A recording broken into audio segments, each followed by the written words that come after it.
नमस्कार दोस्तों, ये एक ऐसा टॉपिक है जो कि एग्जाम में आ ही रहा है, आता ही है। चाहे आप 9th का हो, 10th के हो, 11th के हो, 12th के हो या किसी भी तरह की कंपटीशन के जब एग्जाम करते हैं देते हैं तो इस तरह के सेंटेंसेस आते हैं। सेंटेंस है हमारा ही ईट्स फूड। सेंटेंस है हमारा ही ईट्स फूड। अब मान लीजिए आपसे कहा जाता है कि इसे नेगेटिव में कन्वर्ट करिए। आपसे क्या कहा जाता है? नेगेटिव में से बनाइए। तो आप कैसे बनाएंगे? सबसे पहले हमें ये देखना होता है कि ये कौन सा है। तो प्रेजेंट सिंपल, ये कौन सा टेंस है हमारे पास? Present simple. तो ही का ऐसा ही के साथ डू या डज, क्योंकि यहाँ पे डू या डज आएगा तो ही के साथ आता है डज, क्योंकि एक वचन के साथ डज आता है। तो ही डज नॉट ईट्स का हो जाएगा ईट। ईट्स का क्या हो जाएगा? ऐसे ही सट जाएगा और उसमें वर्ब की फर्स्ट फॉर्म आ जाएगी और फूड हमारा जैसा का जैसा था वैसा का वैसा आ जाएगा। क्लियर? चलिए और आगे बढ़ते हैं। अब मान लीजिए वो कहते हैं चेंज इनटू इंटेरोगेटिव। तो जब आप इंटेरोगेटिव कहते हैं तो याद रखिए, इंटेरोगेटिव अगर वो बोल रहे हैं तो आपको हेल्पिंग को सबसे आगे लेके जाना है। तो आप क्या करेंगे? Does he. एक और चीज का ध्यान रखिए, यहाँ कैपिटल लिखा है, यहाँ स्मॉल लिखा है, मैंने डी कैपिटल लिखा। जब भी हमारा सेंटेंस शुरू होगा हम कैपिटल लिखें। डज ही, फिर वही ईट फूड। क्लियर? तैयार हो गया। लेकिन एक चीज का याद रखिए, जब तक आप क्वेश्चन मार्क नहीं लगाएंगे इंटेरोगेटिव में पूरे में से पूरे नंबर नहीं मिलेंगे। इसलिए याद रखिएगा कि आप इंटेरोगेटिव का जो साइन है, प्रश्नवाचक चिन्ह जिसे कहते हैं, वो आप आवश्यक रूप से लगाइए। चलिए अब हम बात करते हैं। मान लीजिए आपसे कहा जा रहा है कि आप बनाइए प्रेजेंट कंटिन्यूअस में। आप किस में बनाइए? कंटिन्यूअस में बनाइए। तो कंटिन्यूअस में जब आप बनाते हैं तो स्थिति होती है प्रेजेंट कंटिन्यूअस में कि आपके साथ आएगा इज एम आर। तो ही के साथ क्या आता है आपका? He is eating food. Clear? अगर आप कंटिन्यूस बनाएंगे तो क्या होगा? He is eating food.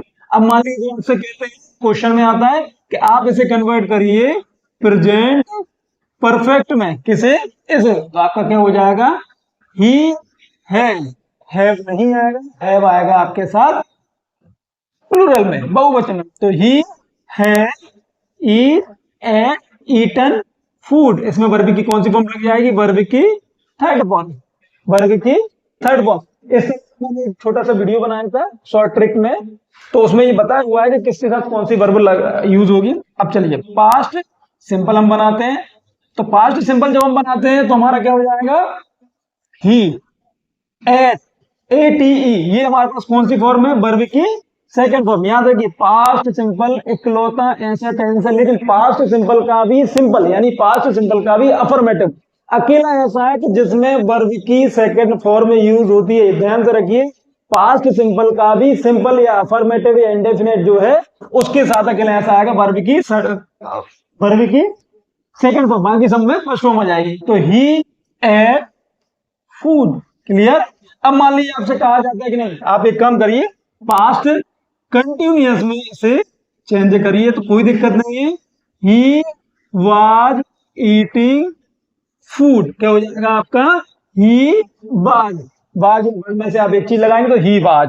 अगर आपसे कहा जाता है कि एक काम करिए कि पास्ट परफेक्ट बनाइए तो आप क्या लिख देंगे? He had. क्या लिख देंगे आप?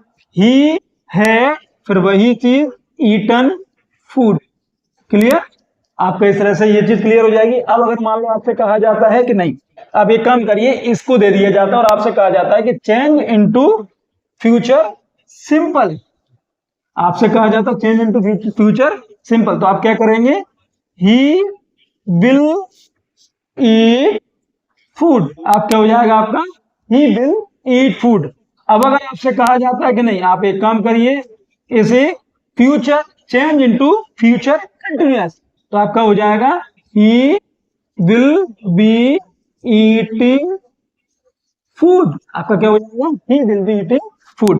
और अब का ये होता है कि आपसे कहा जाता है कि चेंज इनटू फ्यूचर परफेक्ट। अगर आपसे कहा जाता है तो आप क्या करेंगे? He will have eaten food. तो मुझे जहां तक लगता है कि शायद आपको ये समझ में आ गया होगा।